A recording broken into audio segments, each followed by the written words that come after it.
This episode of the Fire Sprinkler Podcast is brought to you by Hose Monster. Rock solid flow testing equipment designed for professionals. The little Hose Monster is made from injection molded glass-filled polypropylene and is made for abuse. Combined with a range of pedalless nozzles, the Hose Monster is an inspector's match made in heaven. Either testing fire hydrants or fire pumps, Hose Monster has the equipment you need to get the job done safely. Visit hosemonster.com for more information on how you can bring your flow testing to the next level. Like and subscribe. Hey everybody, thanks for tuning into this episode of the Fire Sprinkler Podcast. Today I have Jacqueline Wilmot on from the NFPA Research Foundation. Jacqueline, how's it going today? Doing well. Thank you very much for having me, Chris. How are you doing? Oh, so good. It's still pretty early in the day, but so far so good. Before we get into talking about what we're talking about here today is the NFPA Research Foundation, which is kind of the organization within NFPA that does all the researching on all the codes and standards, developing new standards, adjusting the standards and kind of bringing them up to today's technology and things like that. Before we get into finding out more about what the NFPA Research Foundation is, tell me a little bit about yourself. Sure. Well, my name is Jacqueline Wilmot. I'm a research project manager at the Fire Protection Research Foundation, which is NFPA's research affiliate. I'm a licensed fire protection engineer. Before I joined the foundation about 3 years ago, I was actually on the engineering team at NFPA for 7 years in the fire protection systems and building life safety department. And prior to that, I was in the consulting world on the nuclear side of fire protection for a few years. So dabbled in a few different areas, but happy to be at the foundation and facilitating all these different and diverse research projects. What got you out of the consulting world, the nuclear consulting world? What got you out of that and brought you into NFPA? What was kind of the deciding factor in your mind as to, you know what, let's go big? So, while I enjoyed my experiences of doing walk downs at nuclear power plants and learning a lot about fire protection on the nuclear side, what I did there, as a little bit of background, there was a pilot program taking place to get nuclear power plants onto NFPA 805, which is the risk-informed performance-based approach for nuclear power plants. So we're doing a lot of walk downs, making sure that the safe shutdown equipment was safe and protected from fire. Mm-hmm. And while that was enjoyable and I learned a lot, I really wanted to see the impact of helping people. Right. On the nuclear side, obviously, you know, you're helping people in the end, but you're always working for some event that you hope never happens. And I really got into the fire protection engineering field because my mom is actually she's retired now, but a firefighter on the Merck Pharmaceutical Fire Brigade. So I have a history of first responders in my family, and I really wanted to be able to see more of a hands-on approach and using my engineering background to help people, but specifically first responders. So that was one of the main reasons that I thought NFPA would be a really good fit for what I was trying to do. How can we make your mom's job more safe? Yeah. Essentially, right? Or anybody's. I mean, obviously a direct connection because it's my mom, but you know, you look at the people that are running into places when everyone else is running out of them. And I just think we got to do a better job for the people who are being so selfless. Yeah, absolutely. I'm a volunteer firefighter in my small community here. And I've on a couple calls that I've been on one where we had an actual sprinkler activation and it was awesome. I was in on the hand line. We had a sprinkler go off, a sprinkler save. Nothing could have brought me down that day. I walked around like this all day. That's awesome. Yeah. So the NFPA Research Foundation, as an overview, as a quick and dirty before we get into the weeds with it, what is the NFPA Research Foundation? Okay, so we're actually the Fire Protection Research Foundation, and we are NFPA's research affiliate. So we are a independent, nonprofit, 501c3 organization. And the reason that's important is because our research remains independent. So we are actually we are different than NFPA. We are connected by our mission. Our mission is to support the NFPA mission, which is obviously a pretty wide mission, right? Anything fire and life safety and electrical safety involved. So any research in those areas, we're on board. Okay. So as essentially an arm's length organization that's affiliated with NFPA, what are your roles and responsibilities not within the organization, but with NFPA? Sure. So our job is to facilitate research projects, communicate them. A lot of people think that we're at NFPA at a fire lab with white coats and clipboards and standing under cone telemeters or near them to measure heat release rates and all that at That's different what I fires. picture in my head right now. Yes, Yeah. yes. And I'm sad to say that that's actually not what we do. So we're actually Oh, not the ones that are conducting the research. We hire okay. research contractors. Our bread and butter are our connections within the industry. So Right. obviously being affiliated with NFPA, we have a lot of connections in the industry, and our job is to facilitate research, communicate the research. And what is so great about the foundation is that our research reports are made publicly available online. So there's a group of 5 of us that are full-time staff. We're small but mighty. There's 4 project managers Yep. and 1 operations coordinator. We're led by Amanda Kimball. And I think the easiest analogy, Casey Grant, if you know Casey Grant, he used to I don't. work at the fire protect. Okay, now he has his own consultant company called Desiree, but he was at the foundation and worked for NFPA for many years. And Casey had a really good analogy, I think, to explain the Research Foundation. If you look at a research project like a movie, Mm-hmm. the Research Foundation, we're the project managers, we're the producers of Right. this Hollywood movie. Our research contractors are the directors. Our technical panelists that sit on our panels that are advisory in nature to kind of help guide the project along the way. There's positions for them as well. If you look at the studio in which the film is being produced, that's Yep. where the work is being done. The fire lab, it could be a computer, depending on what type of project it is. Yep. And as you and I both know, and today, like, we could just take our phones and make a video, right? A quick YouTube video, a grassroots effort, right? But I the like quality to of think there's your, a little bit more involved with creating a quality product than just taking your phone now, but I understand. yes. So, well, that's a good point, right? Because like a lot of people could do the research, but we're doing a Hollywood production here. So, Right. Yeah. and we're the producers of that, essentially of that Hollywood research that's being delivered. Okay. So we are not the ones that are conducting the research. I think that's a really big misconception. Mm-hmm. But project ideas come in from a variety of sources, and once we get a project off the ground, and we know it's a go, then we take a small management fee, and that's how we're funded. So at Okay. any given time, we have 50 to 60 active projects. Wow. And the reason we're able to take on so many is because of the model that we utilize, that we've set up. And the foundation was established in 1982. So we've been doing Yep. this for over 40 years.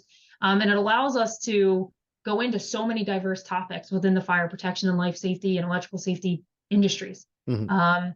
So it's a lot. We have about 20 reports that are published every year. And the funding fluctuates depending on what's happening within the industry, but that's pretty consistent. I'd say 50 to 60 active projects and 20 published reports each year. So 50 to 60 active projects going on at once between the 4 of you. Yes. Okay. That's a lot. It is. To say the least, that's a lot. As the project manager for those projects, how involved in it are you? Like, what's a project manager's role in the research? Great question. So a lot of the work, which was honestly news to me, because again, I came to the foundation 3 years, well, I got here 3 years ago. And even working at NFPA, you would think that you'd have a pretty good insight as to what the foundation does. All right. Mm-hmm. And NFPA, I thought it was a little confusing because we have NFPA research, which when you think of that, it's all like the numbers, the stats, like the annual averages, like that's what the NFPA research group does. The foundation, totally different. Again, separate organization. And I thought I had a pretty good feel for what they did because I've worked with them in the past, depending on, what projects I had going on at the time.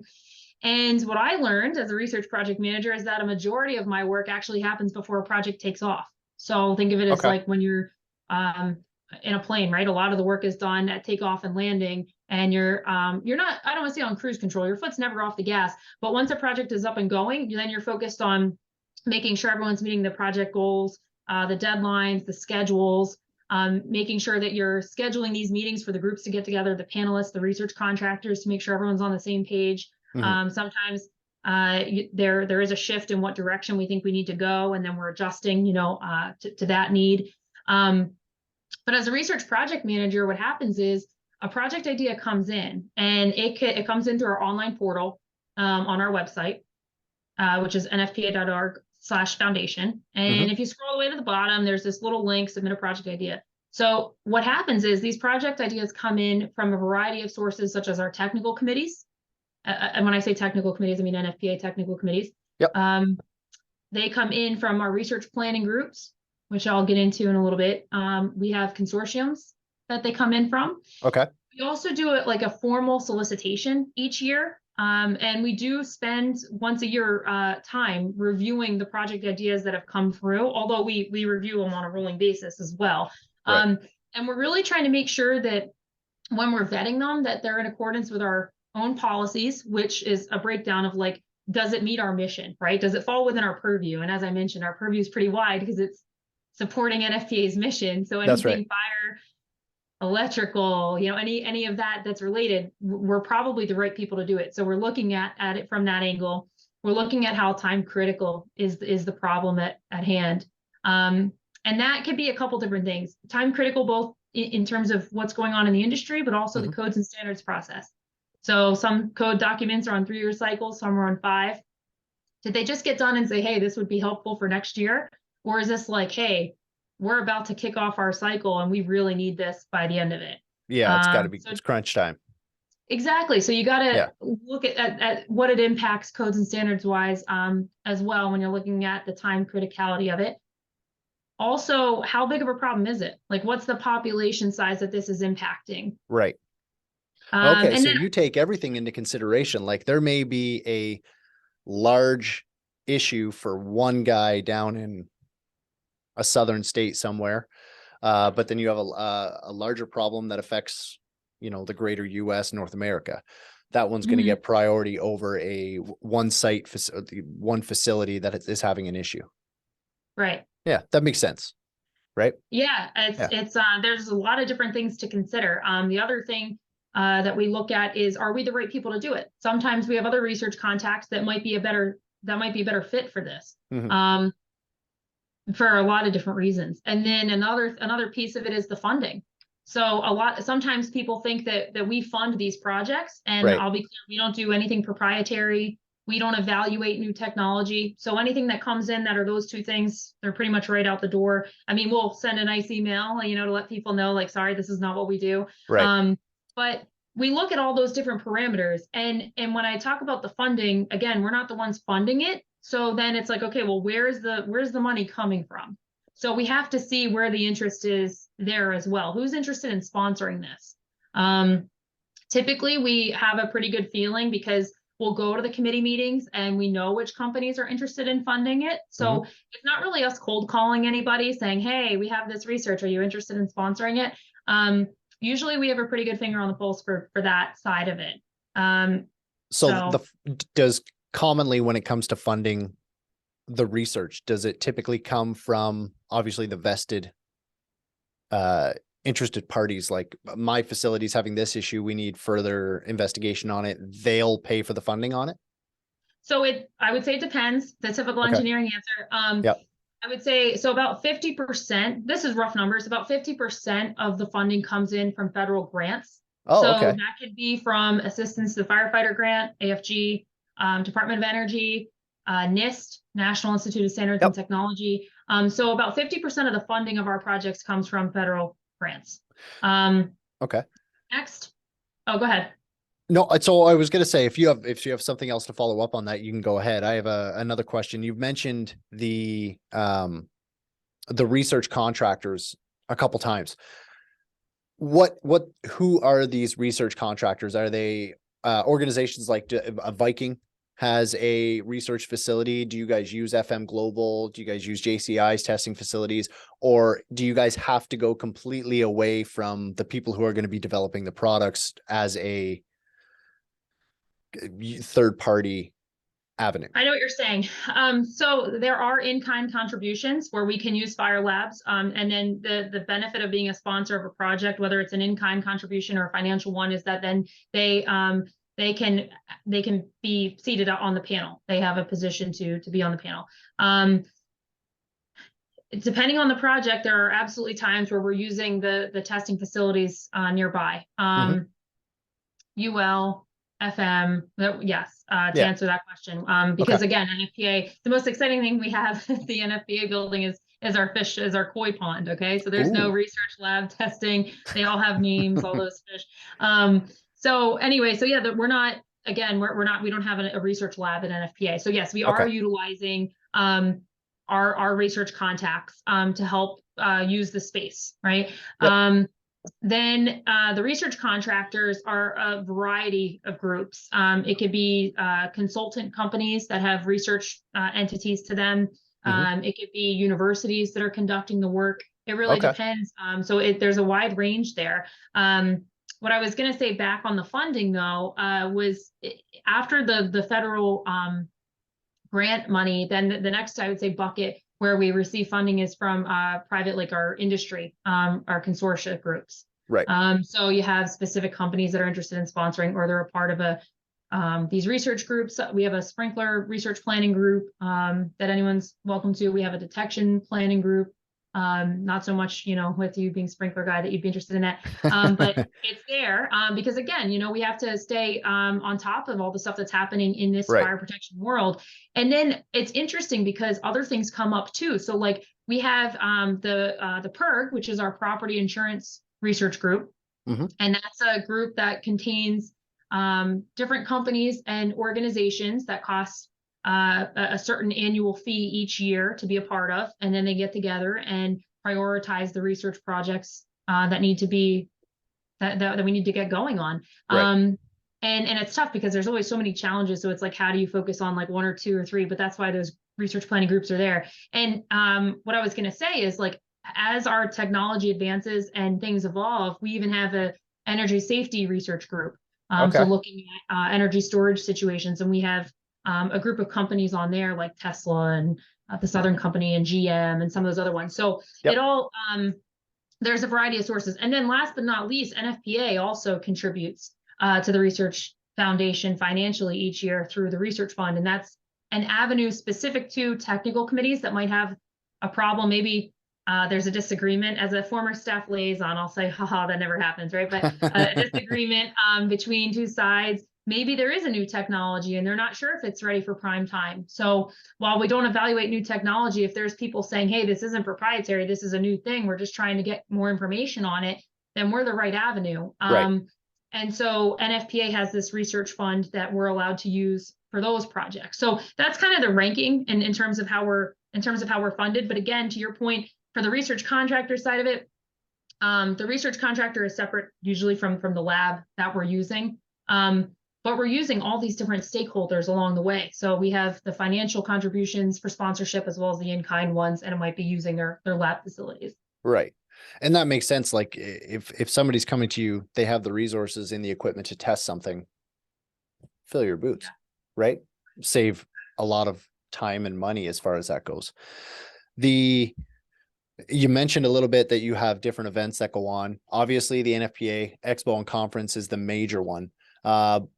Before we spoke, I did a little bit of digging, and you guys actually have your own conference that goes on every year as well, the Subdet. Yes. Yep. So we host a suppression detection conference every year. It's more of a boutique type conference. It's going over the latest research and applications in suppression and detection specifically, but I don't want to necessarily, pigeonhole it to that, because as you and I both know, the advancement in technology is kind of forcing us to come up with other ways of protecting these new hazards, these evolving hazards.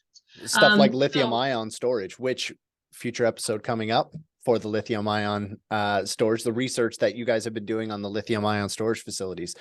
We're going to be doing an episode coming up probably in the next month or so that it'll be released. But this Subdet conference kind of brings everybody together for this discussion. Yes, and it's a lot of industry experts. It's really for I'll say, like, it used to be more researchy testing type people, but we're really trying to broaden that because you're seeing so many different perspectives, right? Like when you look at that NFPA ecosystem of like all these different people that are involved, and from start to finish, right? Like if you talk about, I'm not going to steal Victoria's thunder here, but from the mining of the lithium all the way to like, okay, the ITM of how to the inspection, testing, and maintenance on how Yeah. do we make sure that this hazard. So we're bringing all those people together to have panels, fireside chats. We're looking at ASRS systems. We're looking at AI and all kinds of different things. So anyway, that conference is usually every September, every 3 years. It's actually in Germany with our All Bay partners. But Oh, last okay. year, last year we had a good turnout. That was the first time it was like in person in a few years. So that was nice to see Yep. all of our familiar friends and family there. And this year it'll be in Northbrook, Yep. September 12th to the 12th to 14th. Yeah, I was looking it up because I'll probably check my calendar. I might be able to make that one. Awesome. Well, yeah, I mean, hopefully we'll have a good turnout. Again, it's nothing like the NFPA conference and expo. I mean, this is a specific thing, so it's never intended to be like that, but it's Right. It'll be pretty good. And I think the right now we have a call out for papers that are due sometime very soon. Yeah, I mean, if you're interested in submitting anything, now's your chance. If somebody's interested in submitting a request for research or something of that manner, how would they go about making that proposal? To present at SUPTET, you mean? Not to present, but if somebody has some sort of research that they would like perform For us to do. Yeah.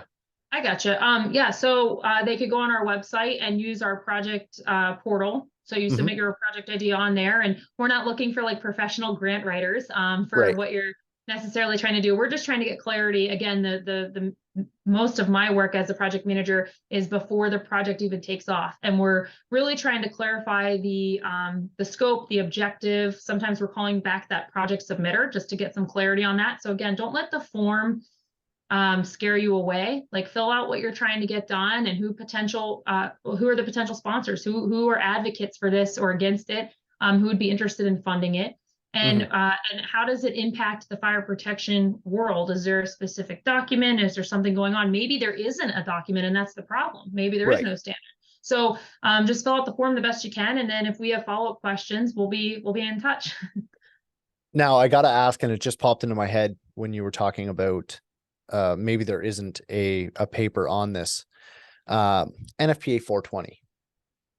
When you guys were naming that, and I know it wasn't the Research Foundation, but oh, you have to have a sense of humor. Yeah. Okay. You good. gotta, you have to bring some. It wasn't a Some fluke. It wasn't a fluke that no. NFPA 420 was selected. No, not at all. But just like the spaceports, I had the spaceports document. I think it's 1961. I want to say, and that was the first year. If I have the number wrong, I know the relevance to it whenever I picked the number years ago, which was pretty cool because if there's a new document, you get to pick the number, right? Awesome. Yep. And yeah, it's a pretty cool thing for nerds, right? Yep. So I picked the year that it was the first astronaut in space. Happened to be Russia who had the first astronaut in space, but nonetheless, I picked the year based on that, and now that's the spaceports document. Oh, that's awesome. So yeah. And that was your selection? Yes. And that goes on forever. That's perfect. And the Research Foundation, look, this whole story is making its round because the Research Foundation actually were the ones at the time, and I didn't even work at the foundation at that point, were the ones that received this request of like, hey, can we get more information on spaceports, right? And it's the last frontier. So you see all these companies now. Now at the time, it was like, this is bizarre. Yeah. Who's doing spaceports, right? Like, don't you have to go through NASA and go to Kennedy Space Center? And now you're seeing all these other groups, Blue Origin, and a bunch of other companies that are going into space. And it's like, okay, well, what is a spaceport, right? And it's basically anywhere where you're launching a rocket from. And that checks out. Yes, that checks out. And it's like, but I learned so much along the way, right? Because there's rockets that take off like a plane. There's rockets that shoot up vertically. At what point, you talk about the scope of a document. At what point is a spaceport? What are we concerned about? The airspace right above? Is it just the ground? There's all these questions, and from scratch. So the Research Foundation basically did a literature review to say, like, what's a spaceport? What is the landscape for this object right now? And obviously you're putting these spaceports in places that are far away from populations. And then when you look at the jurisdictions who are responsible for checking those safety boxes of like, yes, these plans make sense, they've never had these hazards. So now it's like, typically smaller municipalities, stuff like that, right? Right. Right. So it was a very interesting project. But yes, the numbers do, if it's a new project, you get to name the number, which is pretty exciting because now, Yep. like, even though I don't have that document anymore, I'm forever, 1961. Connected to it. So yes. Yeah. Oh, that's really cool. Is there anything else about the NFPA Research Foundation that you want to make sure that people are aware of, where they can find more information, where they can read the articles, things like that, maybe? Oh, sure. So on our website, again, nfpa.org/foundation, there's a lot of good information there. One of the things that I'll say, that's where you can find current projects that are taking place. And I Mhm. know your listeners are specific to sprinkler world, but there's a lot of different things going on in electrical, firefighter health and safety, building safety. There's all kinds of different segments that break down the category that you might be looking for. So our research reports are on there that are published. The ongoing projects are on there. And one of the best things that I can say is that the one-page summaries, right? Most of the Mhm. time you don't have the time to look through 300 pages of a research project. I Yeah. know, I get it. I was one of the people that was like, oh, cloud ceilings. What did the Research Foundation do on this when I was the SL on the engineering side, right? So looking through it. One-page summaries. Awesome. A nice little Perfect. package just for anyone who is like, what was the goal? What was the Yeah. outcome? Is there any future research that they identified? One page. So the one-page summaries are awesome. And we also have we do other podcasts, like we have the NFPA podcast where we talk Yep. about our research. We have some short videos that we made to try to dissect some of our research. We do presentations to our technical committees, as well as other conferences and expos where we're requested to kind of dissect all the information, right? Because the titles Yep. can be a little daunting here.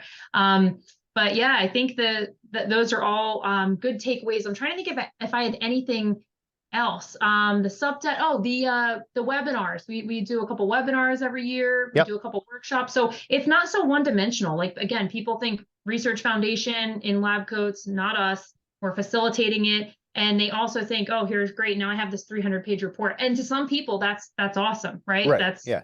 you need it, right? Because you can't just necessarily do a one page for everything, right? To actually utilize and implement the information. Right. So those are good high level summaries, but those webinars and workshops are also good opportunities for people to participate and learn what's happening in these different sectors of the fire protection world. That's the joy of the podcast is what you said right there. You can have a 1-page article or you can do a 300-page report. This podcast is the 300-page report where it's not a quick article you can read in a magazine, not to put down any of the magazines. And the NFPA podcast is killing it. That's kind of the OG fire protection podcast out there. Started I think it was in 2008. Yeah. Jesse Roman and Angelo, I believe Yeah. they're the ones that, yeah. Yep. And that was the inspiration for my podcast. That's awesome. Yeah, but it's like they at the time when I started mine, there was 3 episodes that were directly related to sprinkler, residential. I think it was residential sprinkler, water supplies. And then there was another one, but I can't remember what it is right now. And because I would just go online and search fire sprinkler podcasts, right? Yeah. And you would get the same maybe 5 that were listed. Now, if you search fire sprinkler podcasts, mine come up. That's awesome. And how many years have you been doing it? I'm going into my 5th year. Wow. At the end of February, I'm going into my 5th year. I've released 91 episodes.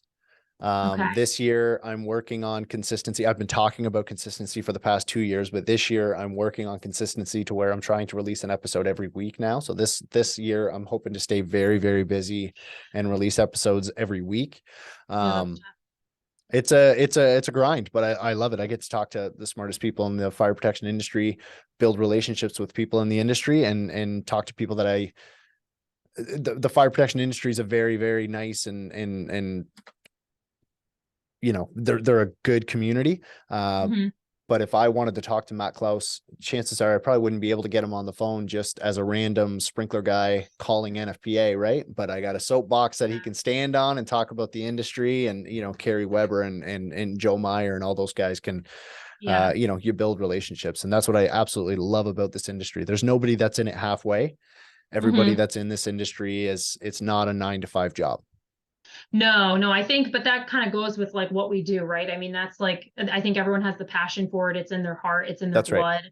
I don't think it stops, right? Like I don't shut my computer off and just that's it. Like it's constant in your mind, Yep. how can you make this world a safer place? And it sounds like very cliche, but it's true, right? Because anytime you turn on the news, anytime you see something, it's like, oh, like how could this been prevented? What could we have done better? And the hardest thing I think in fire protection, and you could probably attest to this too, is like learning the lesson the hard way. And when history repeats itself, that's a real killer because it's like so unnecessary. Right.